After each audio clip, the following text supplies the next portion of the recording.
Hello. Hi. Welcome to Locs Talk Live. It's your girl Pammie here. I'm sorry I seem a little distracted. I was just talking to my son for a second there. Welcome to Locs Talk Live. I'm Pammie, and today we're going to talk about more stuff. I'm going to answer more questions that were sent to me. And if you have any additional questions, please be sure to put it in the chat so we can talk about it, okay? Don't forget to like also as you enter and come in. I already got two people here. Hello, people. How y'all doing? That's lovely, lovely. So, again, welcome to Locs Talk. Hi, my name is Pammie. Um, I want to introduce myself. I am a loctician, organic loose natural hair care provider, and lockologist.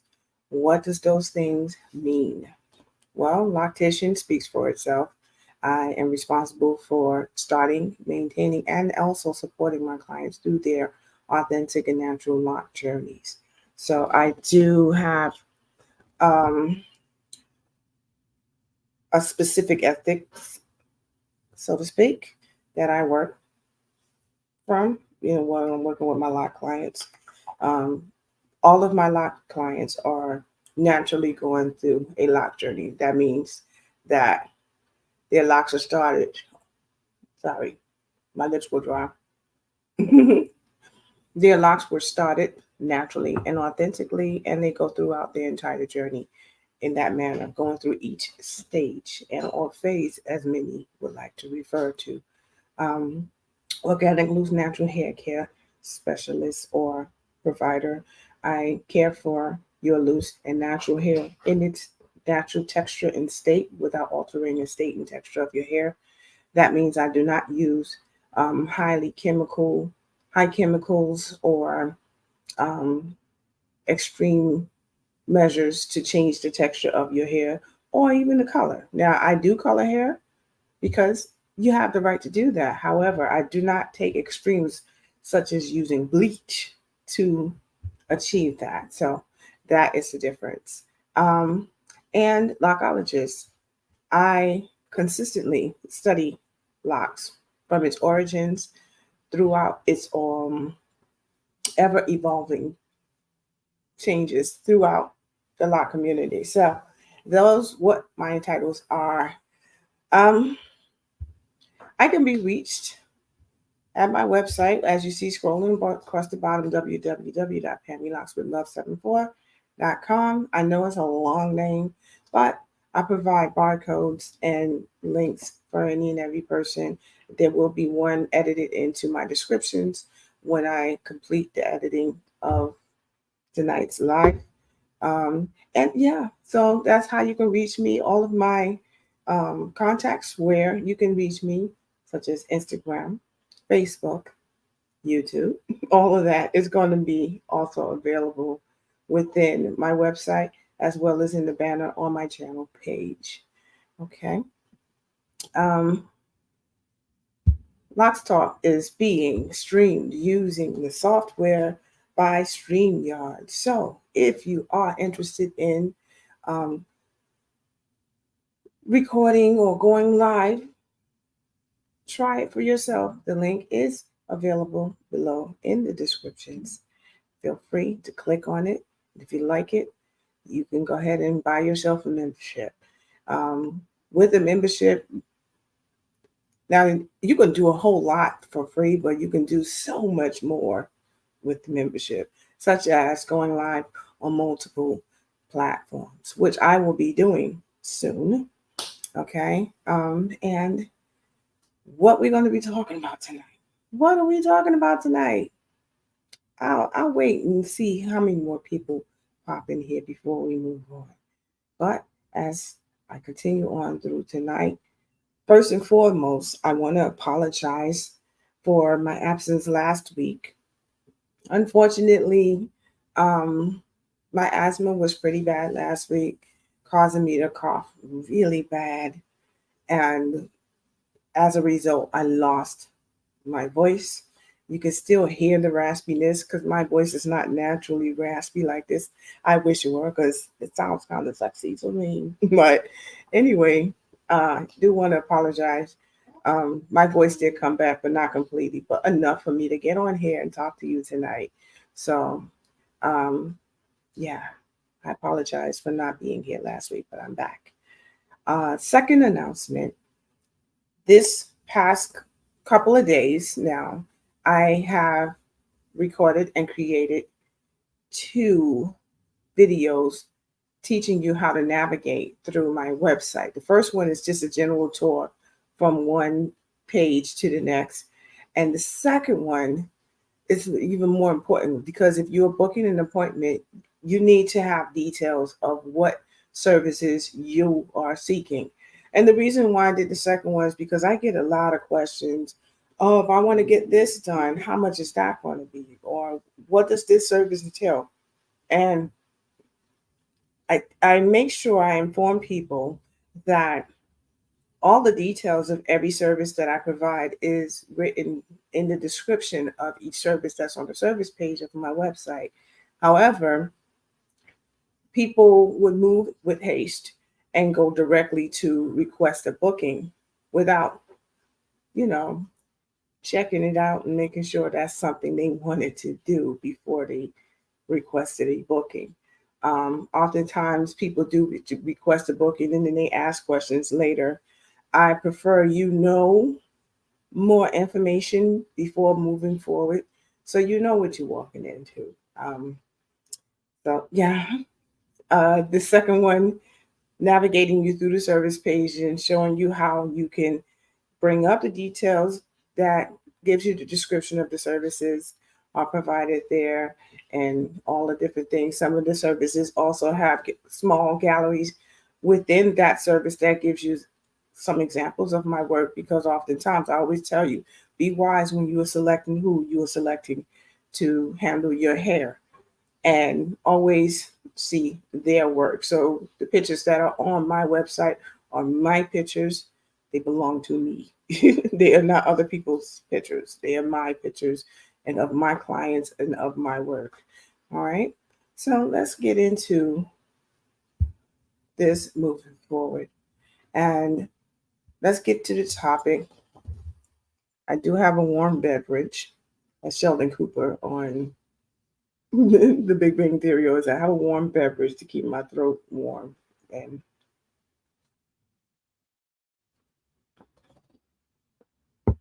I be careful because I don't want to spill it on my computer. So what are we talking about tonight? This is Q&A for natural hair, locks, and dreadlocks. Okay. The questions you will see will say loose, natural. And the reason why it says loose natural is because I'm referring to your hair in its natural state, not braided, not locked, anything. So those questions are from people who maintain their hair just as natural hair versus any other way. Okay.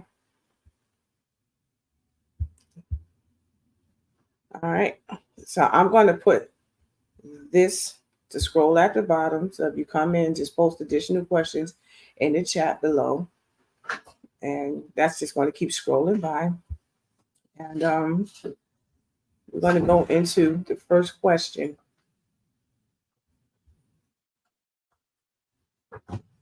This first question is, what is the most common cause for loose natural hair breakage?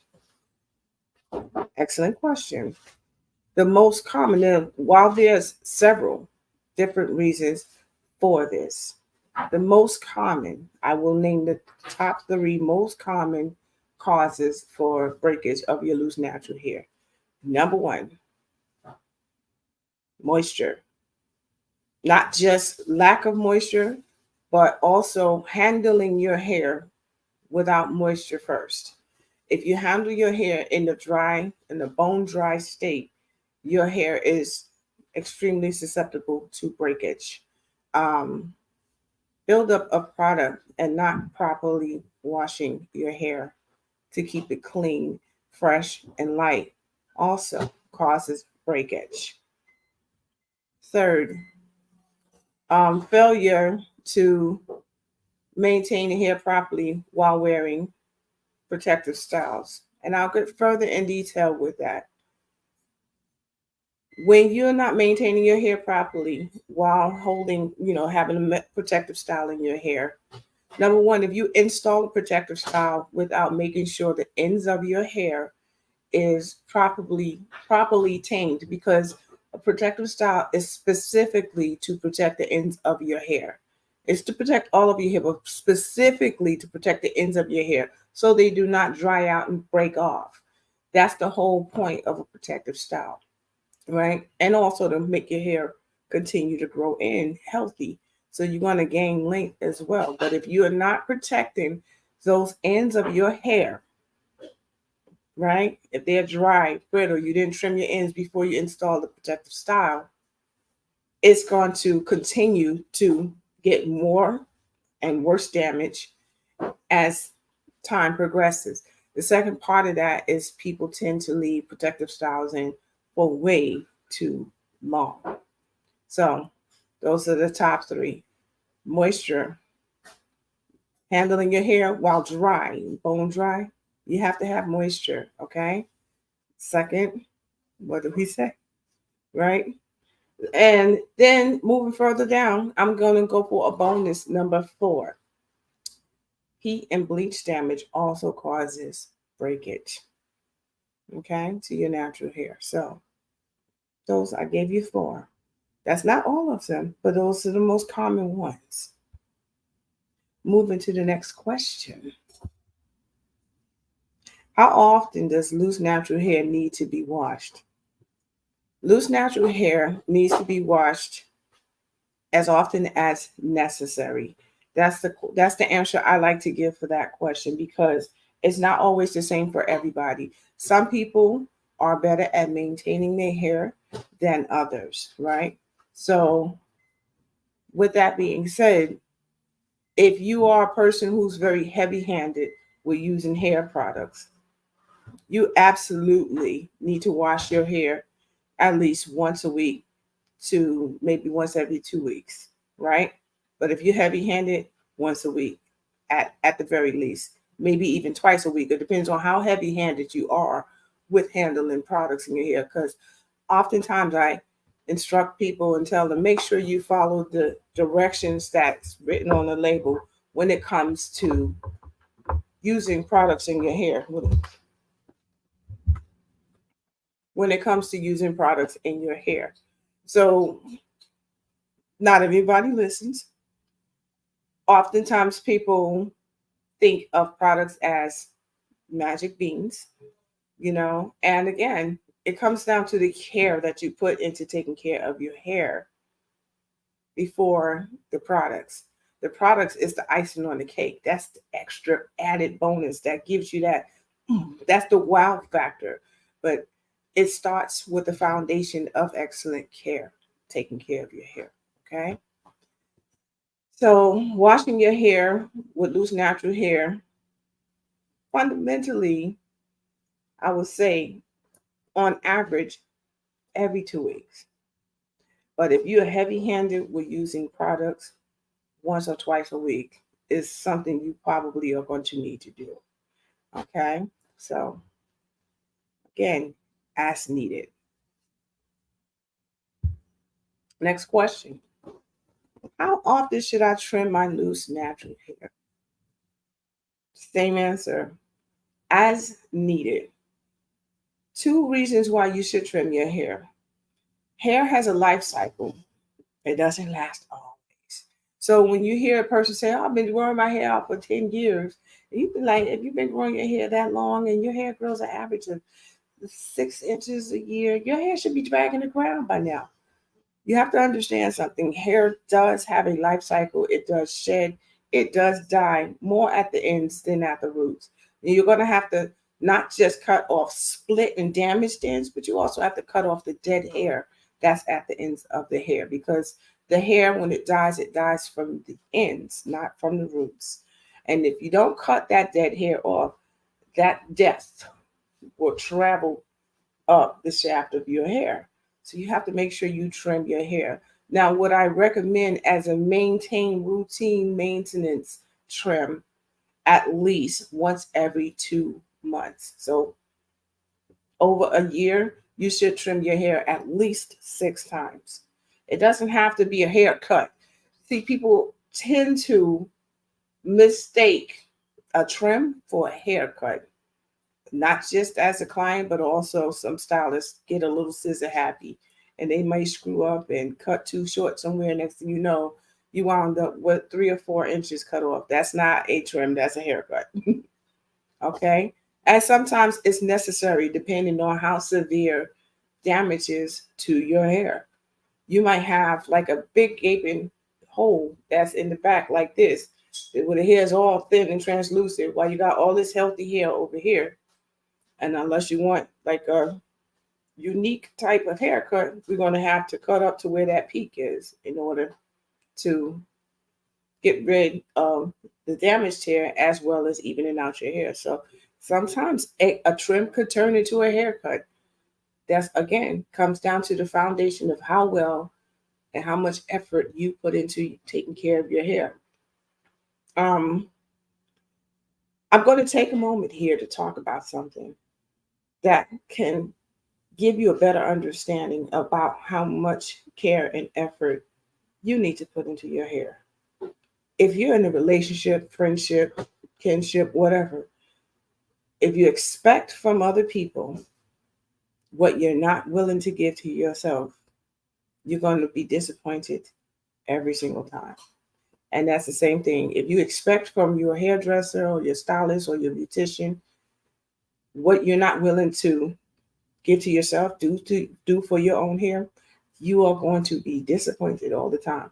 This is why we see so many complaints and things from people about their nightmare stories that they have about stylists that they have gone to and things like that. It's because they expect certain things. Well, you're the professional and you should be able to, but you can barely do anything with your own hair. And that's usually a lot of the case here with a lot of people that do the absolute most complaining is people who can't do jack for their own hair, but they expect somebody else to put all of this effort in. And they also, not only can they not do anything for their own, for themselves, but they also tend to not be able to show up when they're supposed to. They rather go and do something else instead of showing up like they're supposed to, you know? I have a comment here. Hello, Donnelly. Hello, hello, hello. So you have to be mindful of things like that. Even if you can't do your own hair, that's fine. But making the effort to show up and be consistent with making sure that your hair is properly cared for is also something you need to do. Right. Um, and I've experienced people who will cancel, and then show up with severe damage and expect me to work a miracle.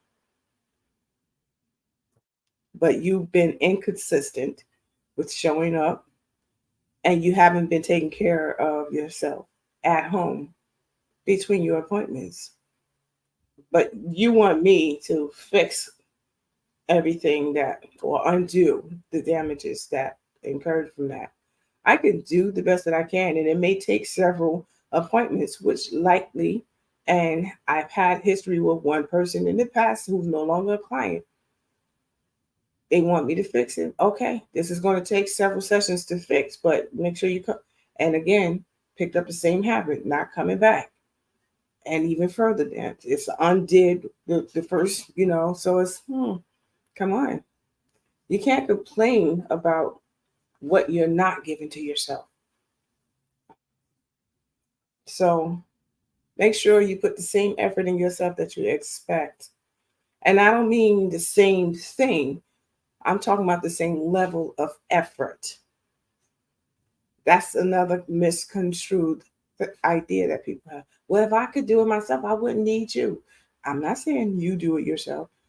The effort comes in you making sure you're consistent, showing up and following advice and things like that. You have to put that effort into yourself, right? Okay. Let's move into the next question. What are some of the best products I can use for my loose natural hair? I'm without going into brands because I am not a brand ambassador for everybody. So I will say this: make sure that the products that you choose to use for your loose and natural hair are as natural as possible, using different essential oils that will benefit you, that will nourish your hair the way it needs to be nourished. Make sure it's well moisturized. There are a lot of great natural hair brands that are on the market, but be very careful and mindful of the ingredients that may be in these products. So we're looking for more organic, vegan-based products. Um, Remember that water, oftentimes people say, I just put water in my hair to moisturize it. Remember, the pH level of water is different from the pH level of your hair. So if you're just wetting it with water and nothing else, and then you notice that your hair has gotten really dry, it's because you knocked off the pH level of your hair by just using water. Water is neutral, which is 7. Your hair is below neutral. So if you're just constantly moisturizing with just water and nothing else, a problem will incur. So the best products I that you can use for your loose natural hair will be products that are formulated for melanated loose natural hair, right? That does not contain um, highly and intense byproduct, compounds and stuff like that, that like phthalates and parabens and sulfate, silicone that's going to build up on your hair and cause it to dry out. So you have to be very careful about those things. We're going to go to the comment section. I feel like if I lost the motivation for effort.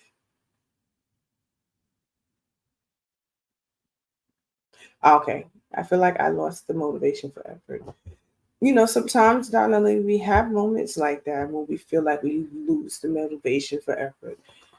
All of us go through that. And your hair will tell you, what are you doing? You're neglecting me.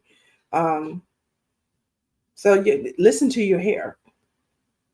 The same way you tell you listen to your body. Your body tells you when you're sick. Your hair is going to tell you.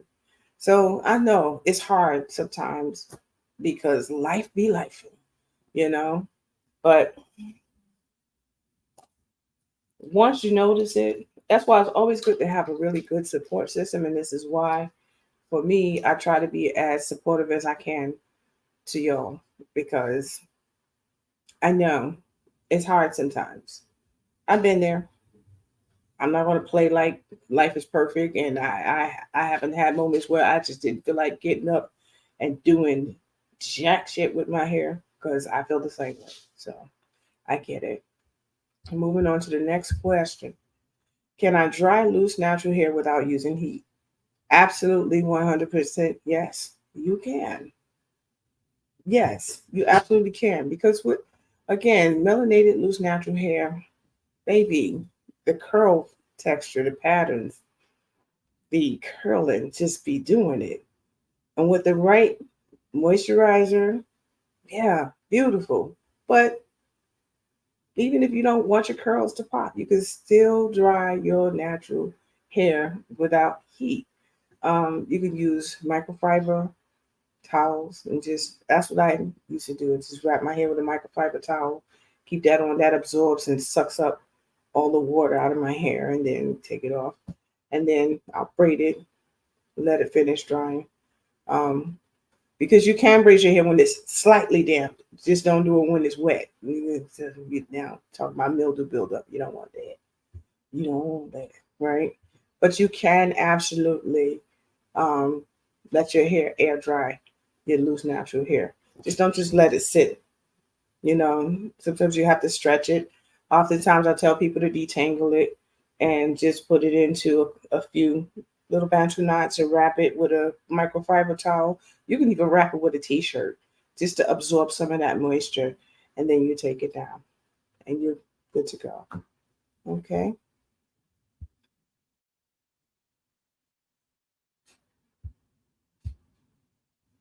So We're going to go to the next question. What are your top most recommended protective styles for loose natural hair? Now, there's a lot of different protective styles for loose natural hair, but here are my top three. Drum roll, please. The first, number one, for my top protective style to put in your hair is natural braids or a twist. Twisting your own hair, braiding your own hair, and leaving it alone for 6 weeks. Or be anywhere between, with twists, anywhere from 4 to 6 weeks, with braids, anywhere from 4 to 8 weeks, and just leaving it alone. You moisturize it, you can wash it, you can oil your scalp, but leave it alone, right? And it can last that long if you're tying your hair every night. Don't just sleep all wild on it and think it's going to last that long. It ain't. But if you tie it and keep it maintained, moisturized, your scalp oiled every few days, wash it once or twice a week. I mean, once a week or once every other week. That's the first one. The second one is extended braids. Those are fine too. Now, here's the thing. When you put extension braids in, make sure that your ends are healthy. So if you got split ends, damaged ends, or dead ends, clip those off before you put those extensions in. So when you remove them, you got a full head of healthy hair, including your new growth. And you're not going to have excess breakage coming off the ends because you made sure you took care of those ends before you put those braids in. So the braid extensions, you can keep in your hair anywhere from 8 to 10 weeks. 10 weeks max. But I always tell people 6 to 8 weeks, but the maximum is 10 weeks. After that, take them out. You can also, the same thing, moisturize, wash, and keep it up, okay? You don't have to wash it that often. Like if you're going to keep it in for the full 10 weeks, I would say once a month. Like so after the first 4 weeks, wash it, and then another 4 weeks, wash it, and then take it out, okay? After a couple of weeks after that. And the third one is crochet. Crochet braids are fantastic. It's because you're braiding your hair underneath. And while weaves do look better, crochet braids are a little bit healthier because the weight of the hair is much lighter than a weave, right? And it's not as tight because you're not using thread to sew it in, and it's not choking your hair. So that's the difference. But weaves are fantastic if they are properly installed. Sometimes people are not installing them properly, and there's extreme, when I say extreme tension and pulling that comes as a result of that. And you wind up losing hair, like edges and stuff like that. You don't usually don't nobody lose the edges. Right. So those are my top three. How long do you recommend wearing those top three protective styles? For the natural braids and a twist, like I said, with the twist, 4 to 6 weeks. Braids, 4 to 8 weeks. That's with your natural hair, no extensions. With extension braids, you know, I would recommend 6 to 8 weeks, no more than 10 weeks. You're pushing it by going that far, but you can manage to get 10 weeks without causing additional damage, right? Crochet braids, same thing. If it's the like faux locks and braids and Celanese twists and stuff like those individual things, you can keep those in again anywhere from 6 to 8 weeks. All right. Depends on how well you take care of your hair. Now, if you using looser hair like beach waves and stuff like that, I don't recommend going beyond 4 weeks with that in because it becomes tangled and matted and stuff like that. It's hard to keep up with because combing it will eventually come loose. And sometimes people, they do these tricks with teasing the hair and stuff after installing it, but what winds up happening is that hair gets tangled in with your own hair, and it becomes difficult to remove. And you have to remember, most crochet styles are done with synthetic hair. Synthetic hair is made of what? Plastic. So you don't want to keep that attached for too long. In the sense of, especially in the way when people do it to make it look fuller and stuff with the teasing and stuff, that can really get intertwined and tangled in your hair, and that is a serious problem if that happens, because you are looking at serious damage that can incur from that. So be very careful. But 10 weeks is the max for any protective style, as far as I'm concerned. Going beyond that, we are risking some pretty intense and high damage from that. So, with that being said, let's move into the next question. How do I protect my edges while wearing protective styles? If you are, putting product on your edges to lay them edges, as a lot of people like to say, because they like the little, I call them swoop swoops. If they like their hair, certain ways, laying down and things like that, that stuff can build up. Whether you're using edge control or the Let's Jam, or even with my product that I use, the Loc Pomade, or any of those gels and jams that you use to lay your edges down, you have to wash that out. So if you got braids in your hair for 6 to 8 weeks and you just keep putting edge control on top, on top, on top, and not washing it out, number one, that's going to build up. It's going to clog your hair follicles along your hairline. And when you go to take them braids out, and I know because it's happened to me in the past too, like when I took out braids and I didn't thoroughly clean that stuff, you got oil build up and stuff that can build up. And then, they used to have this braid spray. I don't know if they still have it, because I haven't been shopping for it in a long time. I didn't braid my hair very often, but when I did, I made sure I took care of my hair underneath. But some of those braid sprays used to have like leave-in conditioner sprays that you spray in your hair while your braids was in it. It would build up on your hair. So when you're taking it out, when you had a little ball of whatever build up there, and some people there try to just comb it straight out, all of a sudden everything came out their head. A lot of times it's because the follicles have become so weak that it's so easy to let go of the hair. And it's just, the next thing you know, you have no edges. So you start off with your hairline here, and over time, from constantly braiding and weaving, or even wearing wigs and stuff like that, because of the glue, it does pull the hair up if it's glued down too far into your hair. You have to wash that stuff off. I've seen people, even when they're removing wigs, they are not removing them properly because it's loose. They just keep pulling it, like it's a band-aid, not realizing they're yanking their hair out of the hair follicles. And also with doing that, it's causing damage. The hair follicles are becoming injured, and therefore they're not able to hold on to your hair the way they're supposed to. Next thing you know, we're looking at traction alopecia. So make sure you clean your edges. There's a young lady I follow on Instagram, Cindy New York, and she makes this product called Edge Pool. I'm going to put her link down in my description. And no, she's not paying me to do this. I just believe in her product. It's really good. I've used it. It's great. So I'm going to pass this gem on to you. Sometimes when it's something that's really healthy for me, you ain't got to pay me to do it. I'm going to pass on the information. And that particular product, I do think that it's a fantastic product. So I am going to put her link down where you can purchase the Edge Pool from her. It comes in a little bottles. Rick, come here for a minute. I'm gonna just show it to you. I don't know why I'm acting like I can't just show it to you. See that bottle over there?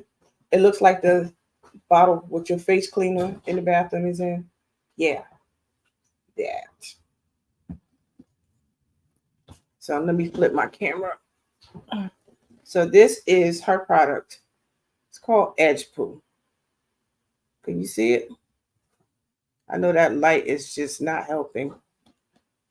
Edge Pool. Right? So Edge Pool It's to keep your edges clean. Now I have a face cleaner that's in a bottle like this too. So see the little, and this is a soft silicone brush, right? And the ingredients is natural ingredients, and you wet your edges, and then you use this to and rinse, and now you got fresh edges, and then you can go ahead and get you some more edge control or whatever you use to lay your edges and do it again. I recommend washing your edges, especially if you do the swoop swoops. Do it every day. Wash that stuff off every day.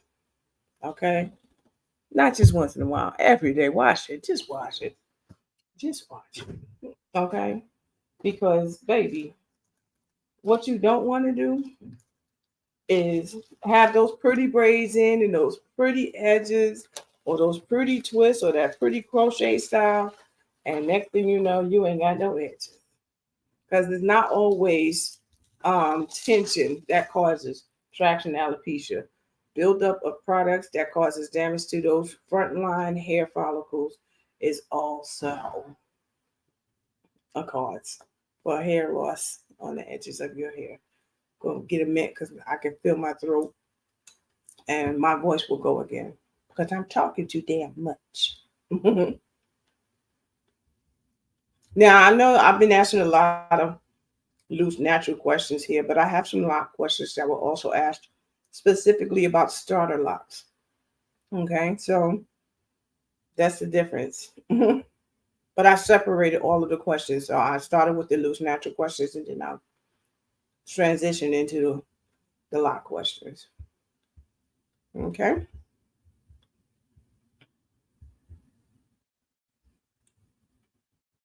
How do I moisturize my loose natural hair? I think I did a demonstration video for that in one of my last Lock Talk lives. What you're gonna do, you generally when you put moisture, especially if it's a cream based moisture, you want to start at the ends because it's more dry at the ends of your hair than it is at the root. So you start at the ends and you work your way up, raking your fingers through. I've seen people put it on their hands and with their flat hand, just pretty much in the same spots, and then they try to touch the rest of the hair. You have not spread it out. You just clumped it all in that one spot. So if you spread it on your hands and use your fingers to kind of rake it around in your hair, spread it some more, and same thing until you've gotten it everywhere. And now you can kind of section it. Also, work a small section at a time. Do not just have your hair down and section off your hair. Part a little piece, tie the rest up out of the way, detangle it, comb it out, make sure that it has wet moisture first before adding in the creamy moisture, and then start from the ends, working your way up. When you work one section at a time, you get full coverage and all of your hair is covered. Okay. We have another person that came in. Hi, Lisa. How are you? It's okay. I'm glad you showed up. Thank you. I appreciate you coming. So that's number one. And also keep in mind when you're moisturizing your loose natural hair, it's important that you know what your hair um, porosity is. So if you have low porosity hair, there's specific moisture that needs to be applied. Oftentimes it's hard for moisture to penetrate your hair. And sometimes people, because they have low porosity hair, they will turn to thick, creamy, and dense moisturizing remedies. However, it's just sitting on top of the hair and it's not able to get underneath the hair cuticles because the cuticles on low porosity hair, it lays really flat like this. So you have to figure out a way because moisture has to get under those cuticles into your hair, right? Because if it doesn't reach the inside where the cortex and the medulla is, you're not receiving moisture and it's just on the surface. And while it may work just for a temporary period of time, it's like putting a band-aid on a gunshot wound. You need to get in there. Like you need to get in there. You know, if somebody's trying to heal you, The surgeon has to cut you open to go inside and mend you from the inside out, right? Same thing with moisturizing your hair. It has to be moisturized from the inside out. So creamy and denser moisturizers are not the answer if you have low porosity hair. You need something that's going to open those cuticles up. Oftentimes, I advise people to let the steam from the shower help open it up. That's what, one of the most brilliant products that's on the market is that steam cap that you can put on your head. That really helps open the cuticles up so that when you moisturize your hair, the moisture actually gets into your hair and it lasts a good amount of time. So make sure that isn't. Medium porosity is probably the easiest to maintain when moisturizing your hair because the cuticles are slightly open enough to let moisture in, but close enough to hold and retain that moisture so that it doesn't just evaporate and dissipate real quick. High porosity hair is the hardest to maintain and requires more work. Those high porosity hair, I recommend using thicker, denser moisturizers like leave-in conditioning creams because liquid will evaporate just as quickly as when you put it in because the pores are just open. It's like talking with liquid in your mouth. If you talk with liquid in your mouth, it's just going to fall out your mouth, right? So that's generally what happens. So yeah, that's how you moisturize. You moisturize based on your hair porosity, number one. And when you are putting moisture on your hair, make sure you start from the ends and work your way to the roots. Once you're at here, you use your fingers, the ball tip fingers tips to massage your scalp, and you are good to go. Okay. Now this next question is a fantastic question. What ingredients should I avoid using on my loose natural hair in products? Right. I think that's what the person meant. What ingredients and products should I avoid using on my loose natural hair? First and foremost, when you are getting products, even if it comes highly recommended from a professional, read the labels of the products. Oftentimes, when I recommend products, I try to get into what the ingredients are, but sometimes time does not allow me to do that. But I encourage you to get into the habit of reading the labels of the products that you are using, not just on your hair, but on your skin, on the foods that you eat, and all of those things. When you read the ingredients that's in it, you know what's going on or in your body, right? So I'm going to give you a number of things that if you see them on the label, be very cautious on whether or not you're going to use that. And some of these products, ingredients come with different names, so look them up.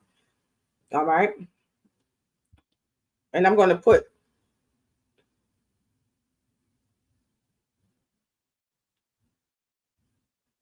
sulfates, any alcohols, they will disguise it using other words. Absolutely. So, yes, these are products, these are ingredients that are in the products. And as Donna Lee stated in the chat, some of them are under different names, so look them up. I also did 2 extensive um, Locs Talks, pre-recorded Locs Talks in the past, talking about these products. I'm going to put them both down in the description when I finish editing for you to go back and review. It goes into details why these particular ingredients are a bad idea, and a list of some of the alternative names is also there for you to see why those ingredients are pretty bad for you. Some of them are really bad for you, like they are cancer causing and can really be a big problem. Okay, so sulfate, products that contain mineral oil, products that contains parabens, parabens, um, products that contain denatured alcohols, but not all alcohols are bad, but denatured alcohols, which dries everything out. You got to be careful of synthetic fragrances because a lot of synthetic fragrances contain parabens and phthalates, which both are extremely dangerous and bad for your health. Um, Coal tar. There's a lot of products that are made to treat psoriasis and scalp issues that had tar in it, and it's banned in many countries throughout the world. And the coal tar can cause massive problems. You know, um, silicone. Silicone, it's not dangerous for your health, but it causes a lot of buildup and can block moisture from penetrating your hair, causing your hair to become dry, brittle, and break off. So be careful with that. A lot of conditioners, believe it or not, contain silicone because silicone, what it does, it's what I like to call a devil in disguise. It makes your hair feel silky and shiny and look beautiful, but over time, because it's built up on your hair and not allowing the proper moisture to penetrate and get into your hair eventually becomes straw-like and very unhealthy and very dry and brittle, and it'll break off. And silicone is very hard to clean off your hair once it's built up. Very hard. Okay.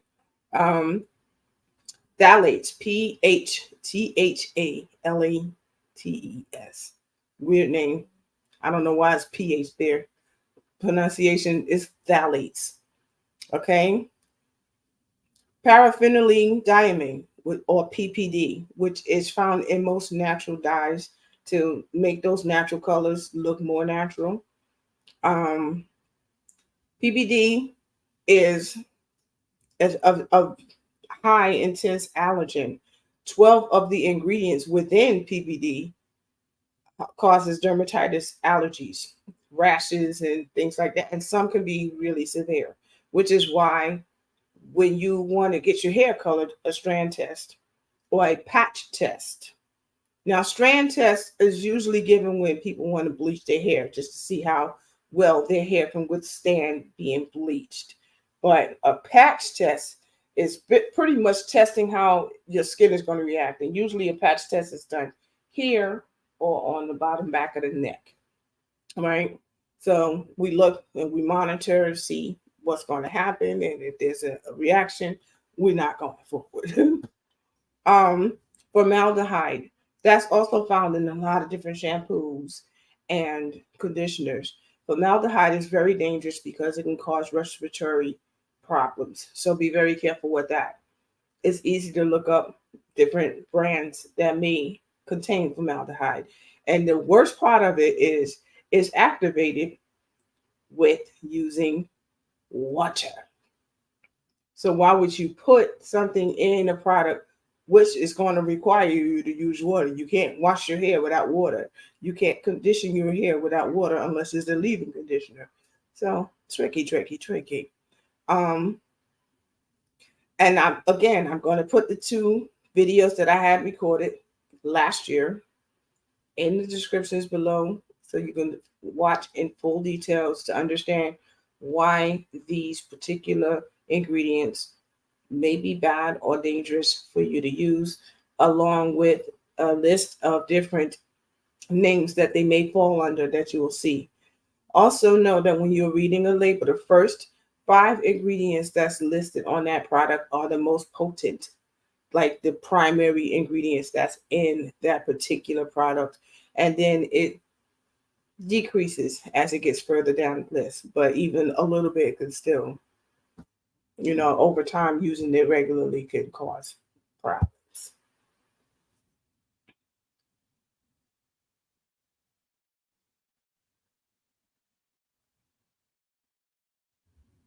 Hmm. So moving down, Donna Lee, she knows her stuff, but she was putting it in the chat. Another great question. What is the difference between thickness and density of hair? And yes, there is a difference. People are like, well, what's the difference? Thick, dense, what? It's the same thing. It's not. Thickness of hair is based on the texture of your hair.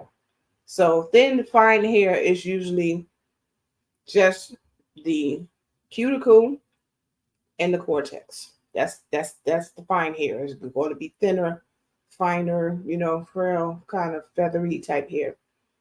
The thicker your hair is, the more layers there are. So as your hair becomes thicker, number one, the shaft of your hair is fuller and thicker, and it's more than just the two layers. The top layer, the most outer layer, is the cuticle. The layer just beneath that is the cortex, and then there's the most inner layer, the medulla. Okay, so that is the three layers of thick hair. So thin hair is just the two cuticles and cortex, and as you get thicker, that third inner layer is there. And the thicker that third inner layer is, the more coarse the hair is too. So that's why that falls under texture. When it comes to hair density, your hair's density is the number of hairs that grows out of your scalp per square inch. I have some clients that has a thick texture hair but low density. So when I have to be careful with how I part their hair with grid patterns in order for it to look as full as possible when their scalp is exposed. They're fine as long as their scalp is not exposed. But once we start parting hair and pulling it apart, you would think, oh man, this person's losing hair. No, sometimes that's just low density. I even endured that in the earlier stages of menopause for me. It decreases the hair density. This is where the hair loss or thinning comes into play with women who are going through menopause. It's that the hair density, they can go from having highly dense hair, and my hair density was always about medium, but it was decreasing. So at the end of a life cycle, after shedding some hair, I wasn't growing back as much hair. So I had to treat that. And yeah, there is treatment to help keep the hair density up. It's special blends of essential oils that you can put together that will kind of help out with, slowing down the process of losing hair density. And there's just, different ways to treat your scalp and stimulate your hair follicles to allow them to grow hair. So it's not all a hope, it's not hopeless. It can be fixed, but it's not a guarantee for every person. But with effort, again, effort you put into yourself, then it fixes the problem. If you follow me on any of my social media pages, you will see before and after results of me working on keeping my hair density up and making sure that I restore the hair, which I have done successfully. Thank God. And I have done so also working with some of my clients who has suffered hair loss, and I'm helping them to restore their hair, and it's growing in thicker and stronger and longer and all of that good stuff. And I'm so happy for them. Okay. So again, texture and thickness comes because you have the cuticle, cortex, and medulla that makes up the texture and the thickness of your hair. And the density is the number of hairs that grows out per square inch in your scalp. That is the difference between thickness and density. Okay. Now we're going to go into and transition into the lock questions. Again, most of the lock questions that I received surround starter locks. This is not Q&A for all locks. This is specifically for the starter phases of your locks. So this person asked, when would you say is the best time to start locks? From my experience and observation of the insecurities that incurs with people who start their locks and immediately get into this headspace that, oh my goodness, I didn't realize it was going to take this mental toll on me. Because they don't expect things to go the way that they end up going. Because their eye is set on the end goal. They see somebody that's like in a mature stage. So a lot of times people don't think about what that person went through to get there. And then they start experiencing it and it's like, oh no. And I've had a lot of people call me panicked. I don't want this. Can we comb them out? I don't want to keep them because I didn't know this was going to happen and da da da da. And this was in the past. I don't have people that do that now because I make sure they have full. I mean, when I say I go above and beyond to make sure you know as much as possible before we start, trust me, I'm not playing. Because I want to make sure you know what you're stepping into. So, for me, with that being said, that that stage is not long lived, and it shouldn't last that long, especially if you're consistent with keeping up with your appointments and showing up consistently and taking care of your hair at home as instructed and things like that. It's not a long lived process. With that being said, because you might not want other people to see it and all of that stuff, and it can trigger insecurities and things like that, I would say the best time to start your locks will probably be in the winter time after the holidays. Like you get through Christmas and New Year and all of that, and right in there, when in the dead of winter, you got to be wearing hats all the time and covering your head all the time. That's a good time to start your locks, right? Because your hair is always covered. Nobody outside is going to see your hair. You're always going to have something or wrap or hair, something on your hair. And you can even manage to get through the spring wearing head wraps and stuff. And then by the summertime, you take that head wrap off and they be like, oh, where you did that? And yeah, that's a good time to start your locks. And that way you can go through the ugly phase without anybody ever seeing it, right? So that is the best time for me if I'm going to recommend a good time that's not going to affect your psyche as badly as if you started it at the top of the summer when everybody's outside. And if everybody's outside, chances are you're going to be concerned about everybody talking about you. You know, let's keep it a buck. People always be like, I don't care what other people think. Yeah, you do, because you wouldn't be so pressed if you didn't. So let's stop the cap. Let me see in these comments.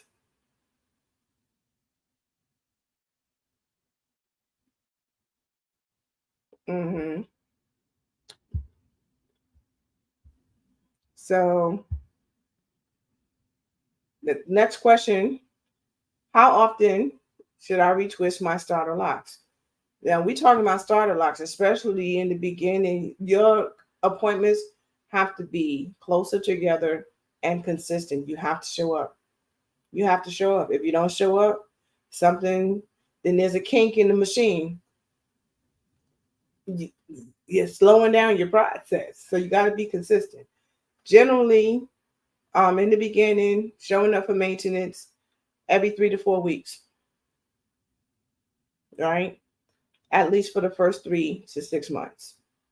Then you can start spreading further apart with your appointments. But in that very beginning, to maintain and keep it up every 3 to 4 weeks, you need to get your hair maintained. My clients, I always tell them, come to me every week, every 4 weeks, every 4 weeks, every 4 weeks. For the first 6 months, from day 1 to 6 months, I want to see you once a month. And then we can start moving you further and further and further apart. I'll go from a month to 6 weeks to 8 weeks as you progress into your lock journey. That's how I do. So your starter locks, you should retwist every 3 to 4 weeks. Mm-hmm. And not tight. Don't be doing tight stuff and getting it styled and all that stuff. Just retwist it every 3 to 4 weeks just to keep it symmetrical and everything's together and nothing's getting separated and hairs not joining other locks and stuff like that. Just until everything starts kind of piecing and getting into their groove of where they belong. Right? How often should I wash my starter locks? Starter locks once a month. Again, once a month. Once a month. And that includes that when the first time you wash your starter locks, no longer than a month. I've seen in the past, and still today, locticians are telling their clients to go 3 to 6 months before they wash their locks. Do not do that.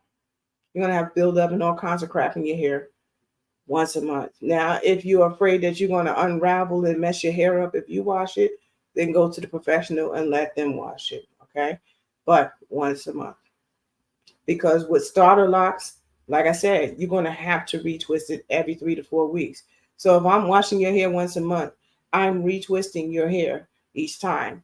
And that is the only time that you retwist your hair every time you wash it, is in the starter phase. And that's within the first 3 to 6 months. After that, you do not need to retwist your hair every time you wash it. But in the beginning, when you are sculpting, molding, and creating, yes, you have to retwist it. You can't just let it sit there unless you're trying to have free-form locks. You have to retwist your starter locks after each wash. So that's why I intertwine your washes and your retwist. Within that first 6 months window, once a month. I want to see you once a month. Be consistent, show up, and you will have some dope ass locks. I promise you. Okay. My clients that have the dopest locks are the most consistent clients. They show up for every single appointment they're supposed to have, and they do what they're supposed to do at home, and their locks are thriving for that purpose. Yeah. Mm-hmm.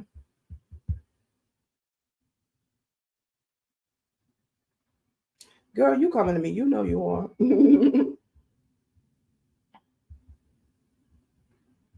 I'm about to have so many people jealous of your locks, Donnelly, for real. How long should I wait before I wash my starter locks before for the first time? 1 month. No more than a month. Don't go beyond that. Because baby, if you wait too long, you're talking about build up. No, 1 month maximum. You could do it as early as 2 weeks, but 1 month is the maximum. I recommend 1 month. Okay. How often should I moisturize and oil my starter locks? Again, these are starter locks. It's not for all locks. It's the beginning of starter. And what I consider starter locks is within the first, from day one up to 6 months. That's the starter locks, okay? And the answer to that question, you do not need to moisturize and oil your starter locks every day. Do not do that, please. Okay? Moisture You can moisturize your starter locks every couple of days. You can oil your scalp, not your locks, your scalp once every 3 or 4 days. And we're talking little drops and massaging it in. Do not be putting long streams and massive amount of oil in your hair. That's going to build up and it's going to destroy your locks before they even become locks. Okay? We are talking about just enough to aid with moisture and making sure that your scalp receives oil. Okay? You got to remember, just like your skin, your scalp produces your scalp produces oil naturally. The oil you add is just additional stuff because our hair is so thick and dense, it sucks up moisture and oil a lot quicker than if we had thinner hair. Okay. And that's why we add the oil just to aid. Okay. So moisturizing every 2 or 3 days. And you take a little teeny bit of oil just to seal in that moisture. That comes from like what I have over here. I use refresher spray for made for locks to do that. You spray it on. You do not want to use thick, creamy, and dense leave-in moisturizers on your starter locks. You don't want to do it on your locks, period, but especially on your starter locks, because it's really the pores are still wide open and it can get all up in there. And now you start feeling the weight, all of that in your hair. Trust me, I did it to myself, being stupid because I thought my knowledge of natural hair care was enough to maintain my locks. I couldn't have been more wrong. Okay?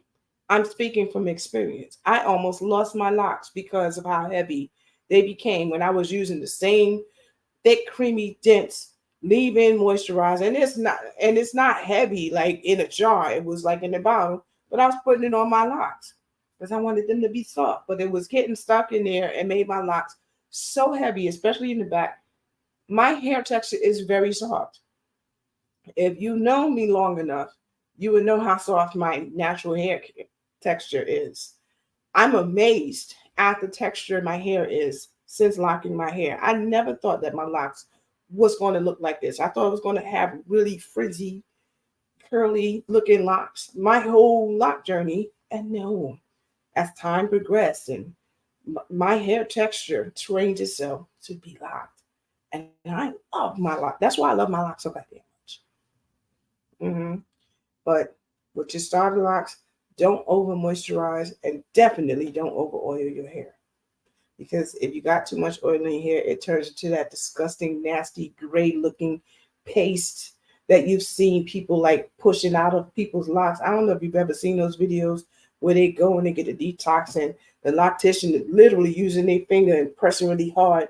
It's like the pimple popper for locks type mess. It's ill. Don't overdo it. Don't overdo it. Okay. Next question. Why am I starter locks so frizzy and lumpy?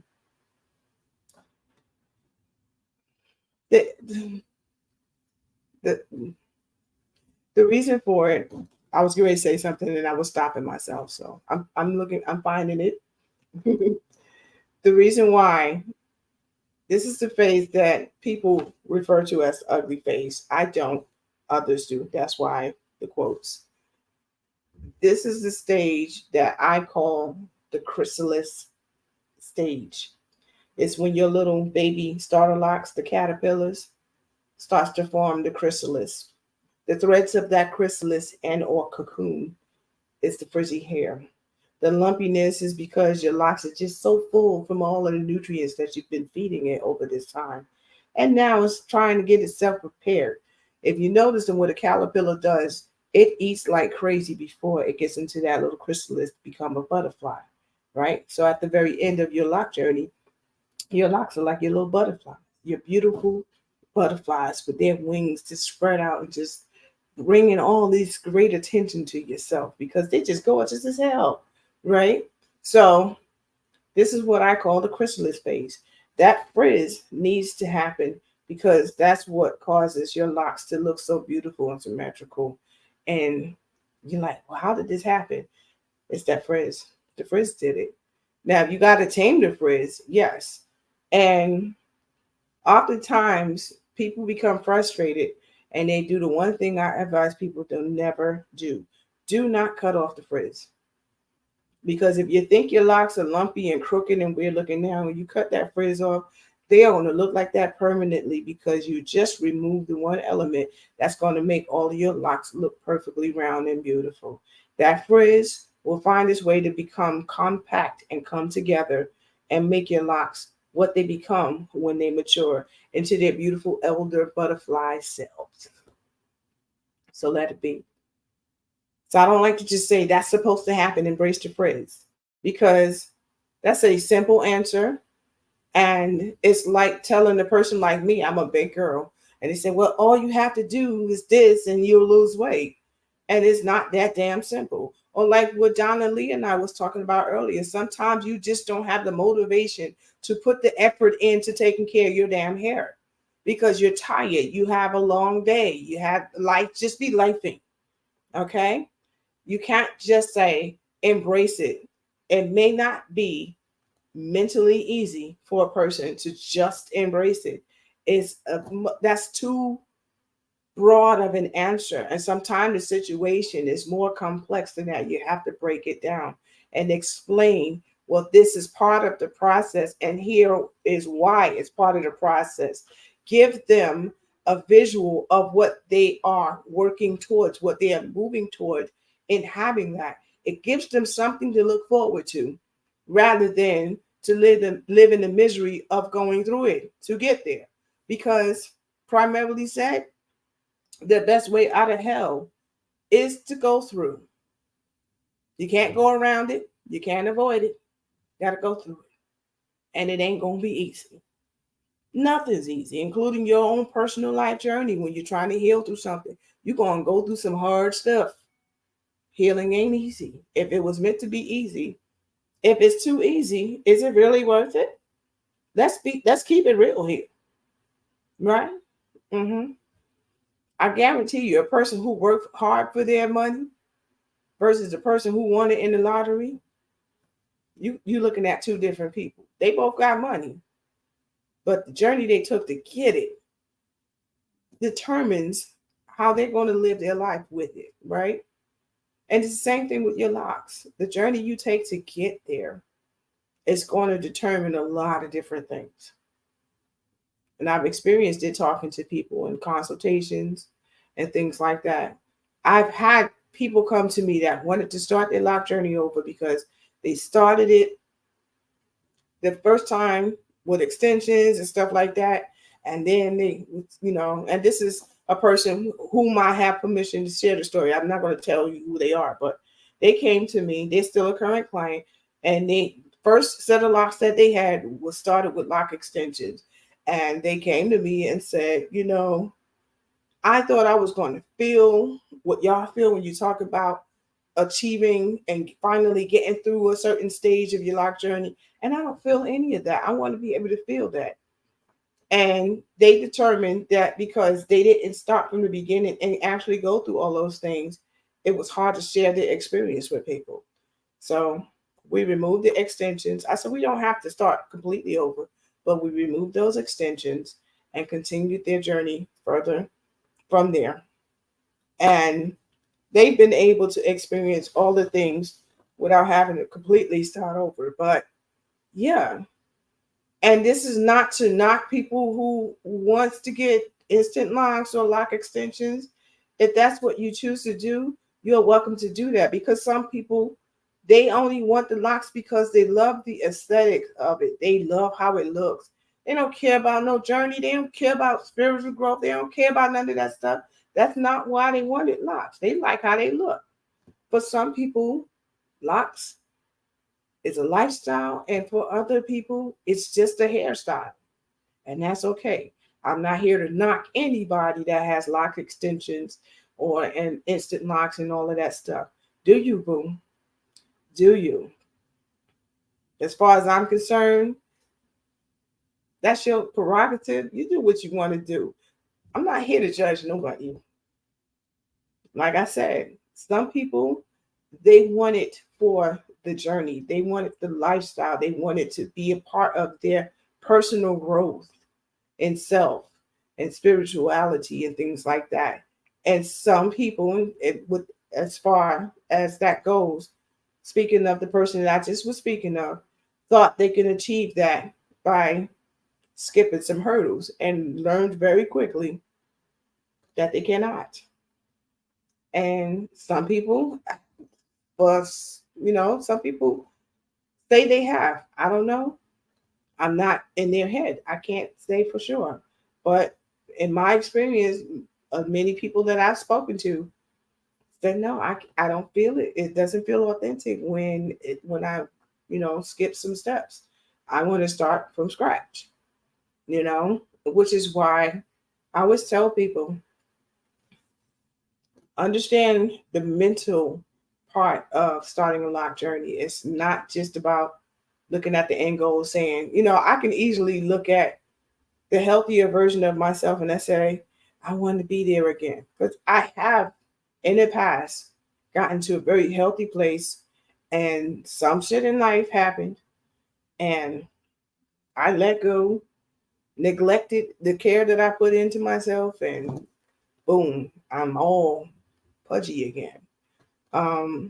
So yeah, I can't expect the outside world to give me what I won't give to myself. So I have to put that energy into myself. And that's the same thing that comes down to how you care and look at your own hair. Put that same energy and that same effort in yourself. Don't expect from other people to give you what you ain't willing to give yourself. Okay? Next question. What are different ways to start locks?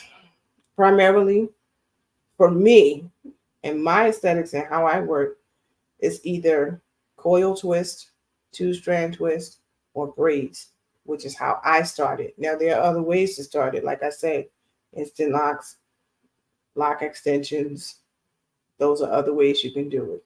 But for me, my three primary ways is coil twist, two-strand twist, and braids. Okay, that just doesn't get unbraided. Okay,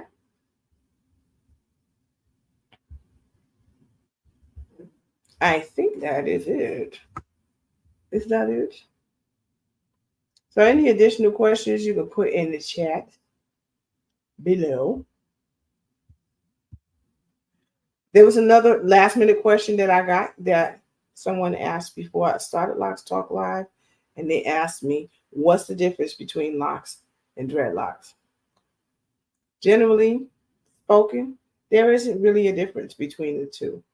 For a long time, yes, I thought there was, but no, there's not a difference between the two. But generally spoken, speaking for the community, the difference between locks and dreadlocks is one is a hairstyle, the other one is a lifestyle. So people who refer to their locks as dreadlocks is primarily surrounding a lifestyle. Rastas refer to their hair as dreadlocks, or most people within a spiritual mindset that have locks in their hair refers to their hair as dreadlocks. Dread meaning fear, as in fear of God, God fearing. Um, the Rasta religion is very similar to, if you know about the Nazarites from the Bible in the Old Testament. It's very similar to that.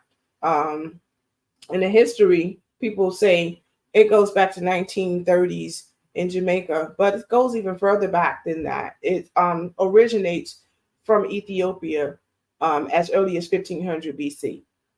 Okay. Um, and it just came back and became more popular in the 1930s, but it goes back pretty far. Um, and a lot of people are like, oh, I didn't know that. Yeah. Because if you look at the Rasta flag, you see the Lion of Judah. The Lion of Judah is also on the Ethiopian flag, right?